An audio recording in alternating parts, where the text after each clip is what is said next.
Selamat pagi Bapak Ibu dan saudara-saudaraku, apa kabar pagi ini? Harapan dan doa saya kita semua telah bangun dengan sehat, dengan sukacita dan damai sejahtera, menyambut hari ini di dalam anugerah Tuhan kita Yesus Kristus.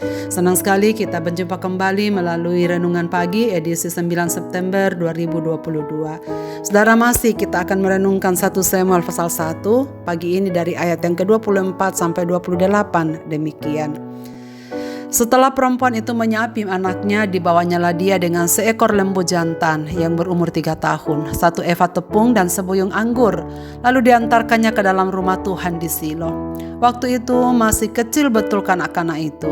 Setelah mereka menyembelih lembu, mereka mengantarkan kanak-kanak itu kepada Eli.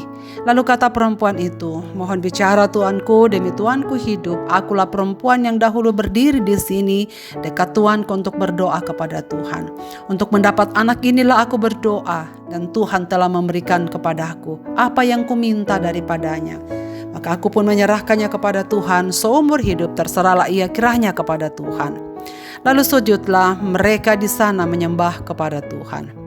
Seumur hidup terserahlah pada Tuhan. Saudara-saudaraku, apa yang akan kita lakukan terhadap segala sesuatu yang telah kita lama tunggu, telah kita harapkan, dan akhirnya suatu waktu terwujud juga.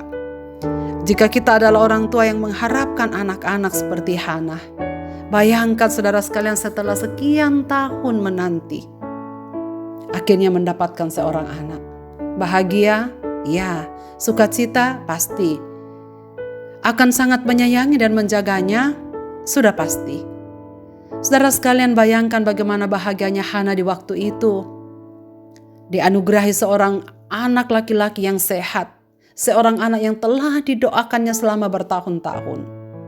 Sungguh tak terbayangkan betapa bahagianya Hana pada waktu itu. Semua ibu akan tahu, merasakan apa yang dirasakan Hana. Kehadiran anak itu sungguh mengubah hidup kita, saudara sekalian.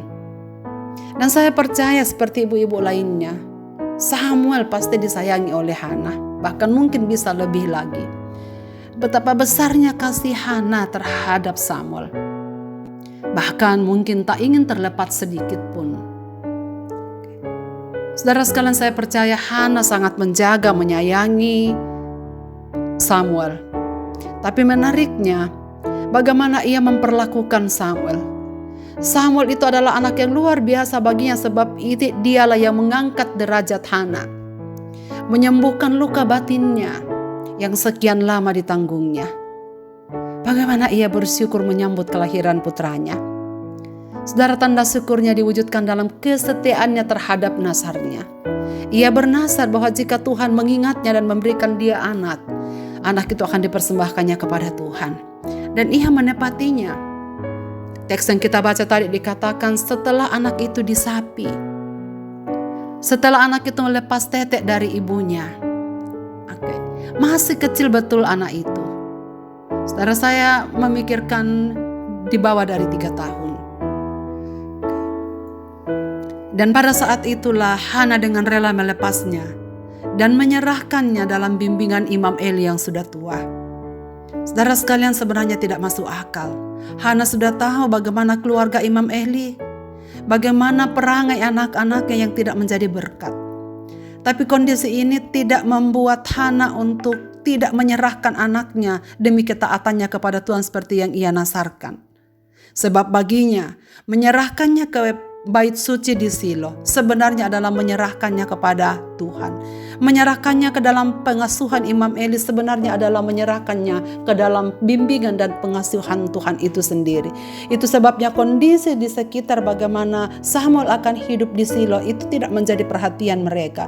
Sebab orang tua ini memperhatikan bagaimana Tuhan akan menjaga dan merawat anak ini sampai ia cukup untuk dipakai oleh Tuhan sesuai dengan rencananya.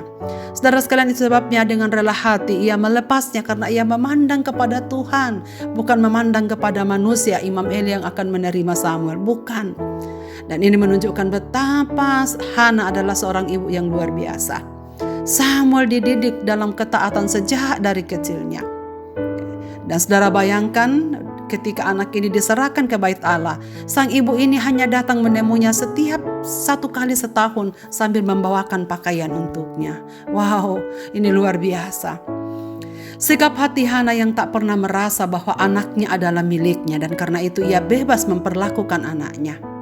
Tapi ia merasa bahwa ini pemberian Tuhan sebagaimana yang ia sudah doakan jelas dalam doanya. Untuk mendapat anak inilah aku berdoa. Nah sekarang seumur hidup terserah ia kepada Tuhan. Saudara bayangkan, Hana tidak menyerahkan Samuel hanya dalam waktu tertentu. Tidak. Tetapi seumur hidup terserahlah ia kiranya kepada Tuhan. Kerelaan untuk mempersembahkan yang terbaik dari milik Hana menjadi hal yang sangat penting untuk kita teladani. Banyak keluarga melihat sikap Hana ini sebagai teladan untuk mempersembahkan anak sulung sebagai hamba Tuhan. Tapi saudara sekalian, tidak semua anak sulung dari keluarga Kristen Tuhan pilih dan Tuhan panggil untuk menjadi hambanya secara khusus. Tidak. Tapi prinsip yang berlaku bagi kita semua dari kasus ini adalah bahwa jauh lebih penting kita melihat teladan Hana sebagai respon yang tepat terhadap anugerah. Apapun yang kita terima dari Tuhan adalah karena anugerah, dan karena itu pantaslah jikalau kita memberikan yang terbaik. Kalau kita merasa bahwa segala sesuatu yang ada pada kita, keselamatan, kesehatan, harta benda, jika itu adalah kita tahu datang dari Tuhan, maka dengan rela hati kita akan mempersembahkan sebagai ucapan syukur kepada Dia dengan yang terbaik. Saudara sekalian, apapun yang kita berikan kepada Allah, bukankah itu kita terima daripadanya? Segenap pemberian kita kepadanya pertama-tama merupakan pemberiannya dari Dia. Dari tanganmu sendirilah persembahan yang kami terima, sebagaimana yang dikatakan dalam 1 Tawarik pasal 29. Dan saudara sekalian, Hana memberikan kita contoh di sini. Seumur hidup terserah ia kepadanya. Saudara, dan menariknya di sini bahwa Samuel yang sudah dididik sejak dari kecil itu menjadi anak yang taat kepada Tuhan, tidak menolak. Saya percaya Samuel merasakan cinta kasih kedua orang tuanya yang menyayangi dan begitu mengasihinya. Tetapi ia pun dengan menurut. Pada waktu ia ditinggalkan di rumah Tuhan di Silo, ia tidak meminta dan merengek-rengek untuk mengikuti ibunya, tetapi dengan rela hati di sana. Samuel sudah dididik taat sejak dari kecil, dan karena itu saudara sekalian, kita melihat bahwa Samuel merupakan pribadi yang luar biasa unggul. Kita mengenal adanya anak-anak yang telah menemukan rasa keagamaan mereka pada usia yang sangat muda. Ibunya sendiri telah mempersiapkan dia untuk di bait suci. Secara khusus telah melatihnya untuk melakukan tugas-tugas di bait Allah. Saudara-saudaraku, anak-anak kecil harus belajar dididik sedini mungkin untuk menyembah Allah. Lihatlah perilaku Samuel. Baru saja disapi ibunya, tetapi mereka bisa sujud dan menyembah kepada Tuhan. Di sini kita lihat bahwa Samuel sudah bisa berdoa. Samuel sudah bisa menyembah Tuhan seperti yang dilakukan oleh orang-orang dewasa. Saudara, semua ini tidak terlepas dari peran kedua orang tuanya yang menganggap penting dan mengutamakan pendidikan rohani bagi anak-anaknya. Saudara-saudaraku, jika kita punya anak, jika kita ingin berencana memiliki anak, apakah yang akan kita lakukan? Apakah kita mementingkan pendidikan rohani anak-anak kita sejak dari dini? Berilah kepada Tuhan segala yang terbaik yang Tuhan sudah berikan ke dalam tangan kita. Marilah kita berdoa. Bapa, terima kasih banyak untuk firman-Mu pada pagi ini. Terima kasih karena segala sesuatu Tuhan sudah berikan kepada kami. Tuhan berikan kesehatan, Tuhan berikan keselamatan yang sempurna dalam anugerah Yesus Kristus. Terima kasih Bapa untuk semuanya itu. Ajarlah kami untuk memberikan persembahan syukur yang terbaik dari hidup kami. Karena kami percaya bahwa semua yang ada pada kami adalah milik-Mu. Dan karena itu ya Tuhan, kami ingin belajar seperti Hana untuk menyerahkannya kepadamu dengan setulus-tulusnya, supaya dapat berguna untuk hormat dan kemuliaan bagi nama-Mu.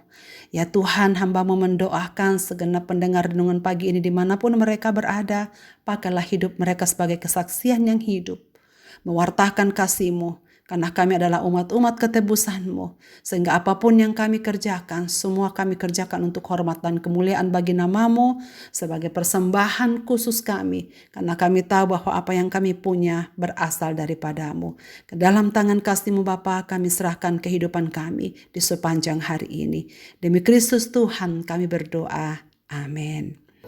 Selamat beraktivitas Bapak Ibu dan saudara-saudaraku. Tuhan Yesus memberkati kita sekalian.